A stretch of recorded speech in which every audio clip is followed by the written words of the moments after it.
Umani ng iba't ibang reaksyon mula sa ilang mga residente dito sa lungsod ng Puerto Princesa ang patungkol sa 500 pesos para sa pang Noche Buena na ayon na rin sa DTI. Kung matatandaan ay umani ng mga negatibong reaksyon at nagtrending pa sa social media ang pahayag ni DTI Secretary Cristina Roque na kasya na ang 500 pesos para pang Noche Buena. Sa paglilibot ng news team, ilang mga residente sa lungsod ng Puerto Princesa ang nagpahayag ng mga negatibong reaksyon patungkol dito. Ayon sa payag ng isang vendor sa palengke na hindi na nagpakilala, ang halagang 500 pesos ay kulang na kulang lalo na sa mahal ng mga bilihin sa ngayon. Ito kasi yun, lalo na ngayon sa panahon ngayon, sir, kasi nga sa mahal na bilihin. Sibuyas pa lang, ang Noche Buena na. Oo. Yung 500 mo, parang ano pa lang. Halimbawa sa spaghetti lang, magkano yung pinakamaliit na spaghetti ngayon?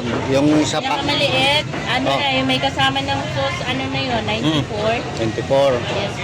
Plus yung mga sahog pa Wala niya. pa doon yung mga Eden cheese, wala pa doon yung mga tomato paste, tomato sauce, wala pa doon yung mga karne. Ayon naman kay Nanay Maria Helen Legaspi, ang 500 pesos ay pang pansit lamang. Sapat ba ito yung 500 pesos? Panghanda? Pang Noche Buena?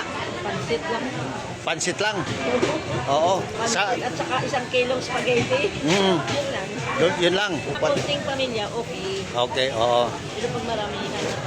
Ayon naman kay Nanay Mercedes, ang 500 pesos ay pwedeng gulay na lang at karne at isda. Pwede pagkasyahin, kulang talaga, sir. Ako lang talaga. Kasi malang bilihin. Oh, sa mahal ng bilhin Pero ko lang. pagkasyahin, Oo. di gulay, karni, Gulay na lang, gulay. isda. Isda. Pag hati-hatiin na lang para magkasya.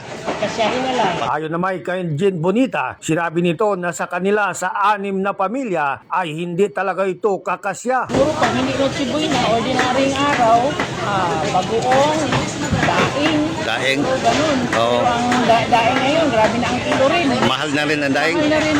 Oo. Pati mga gulay, mahal na rin. Mahal na rin. Mahal. Oo. Siguro isang paang manok, tapos isang kilong pansit. Oo. Ayun lang. Oh, pansit. Hindi rin magkasya yan sa 6 na tao. At ayon naman kay Helen Palillo, sinabi nito na pansit lang sa Kabiko ang maluluto dahil sa mahal ng mga bilihin. Biko lang, para mura. Kasi kung spaghetti tsaka macaroni, mahal yung ingredient. Oo. Biko lang, tapos pansit. Mura lang kasi yung ano yung pansit yun, tapos gulay. Siguro ano lang, isang repolyo lang. Pansit lang sa Biko talaga kasya doon. Pansit saka... Huwag ka na lang yan sa kapitbahay. Nakasya siguro sa ganun, pero kung sabi na pongga-pongga yun. Hindi kasi kung 1980 ito kasya siguro. Pero ngayon 2025 sa managin, hindi ko talaga. Hindi talaga sa mahal ng bilhin. Kung 1980 ito kasya, maniniwala ako. Samantala, ayon naman kay Mark Nangit, kakasya naman umano ang 500 pesos kung titipirin ito. Kung ano lang kaya, boss. Paano lang kaya? Oo, kung yun lang ang kaya ng paano, ng Pilipino. Oo. Wala, Yun kung lang. pilitin ng 1,000, 1,500, kung wala. Oo. 40. Pagkasya na lang. Yung 500 pagkasya na lang talaga. Kasi kung yun ang kaya. Oo. Kaya nga, nasa ano na lang yun, nasa tao na lang kung magkano Noche Buena nila. Ibig sabihin ng 500, kung gusto mag-Noche Buena na simple, Oo. 100, pwede naman. Okay. Eh kung mayaman-yaman tayo, Mabungka. dagdagan mo yung 500 mo. Yun lang yun, yun ang ibig sabihin ng Noche Buena, 500, pwede. Pwede. Bing Bataga, Basta Radyo, i-bandera mo.